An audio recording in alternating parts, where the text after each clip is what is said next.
salade de betterave au fromage de brebis. Donc pour cette recette, là pour 4 personnes, vous avez 1 kg de betterave crue. Là, vous avez besoin de 100 g de fromage de brebis que j'ai coupé en morceaux. Là, j'ai fait une vinaigrette avec 3 cuillères à soupe d'huile, 1 cuillère à soupe de vinaigre de vin et 2 cuillères à soupe de jus de citron. Là, j'ai du persil, j'en avais quelques feuilles au congélo, et puis du sel et du poivre, et puis bien sûr, il nous faudra de l'eau pour recouvrir les betteraves pendant la cuisson. Et bien, c'est parti pour la recette. Eh bien, je vais mettre tout simplement les betteraves dans la cuve. Les betteraves, je les ai passées sous l'eau, je les ai rincées. Et maintenant, eh bien, pour la cuisson, il faut recouvrir les betteraves. Donc là, je vais rajouter de l'eau.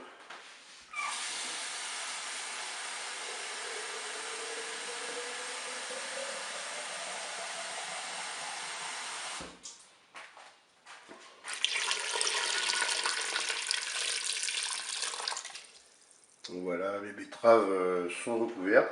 Et bien maintenant, qu'est-ce que je vais faire? Eh bien, je vais procéder à la programmation de la cuisson. Et bien pour la cuisson, on passe en mode manuel, en cuisson sous pression ou cuisson rapide. Et là, on va programmer 50 minutes de cuisson. C'est assez long, effectivement. L'avantage quand les betteraves sont bien cuites, c'est que la peau elle va être facile à enlever. On fait un départ immédiat. Je ferme le couvercle et je vous dis à tout à l'heure pour la suite de la recette. Et bien la cuisson est terminée. On va ouvrir le Cookéo. Maintenant, qu'est-ce que je vais faire? Je vais sortir la cuve du Cookéo.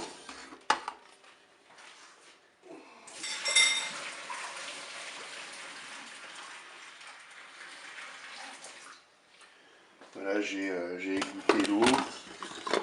Et puis là, le but du jeu, ça va être de laisser refroidir à l'air libre dans un premier temps. Eh bien, je viens de d'éplucher mes betteraves. Maintenant, je vais les placer au frigo pour qu'elles se refroidissent. Et puis, on finalisera la recette quand les betteraves sont froides. Voilà, j'ai coupé mes betteraves en morceaux. Je vais rajouter des morceaux de fromage.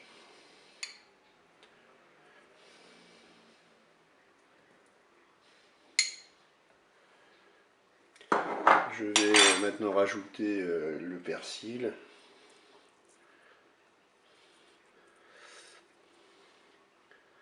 Et puis pour la vinaigrette, c'est comme vous voulez, soit vous mettez dans le saladier ou vous mélangez, ou alors vous mettez dans les assiettes. Et bien écoutez, là je vais rajouter un petit peu de poivre. Pour le sel, je ferai ça au moment de la dégustation. Et bien je vous dis au revoir et à bientôt pour d'autres recettes.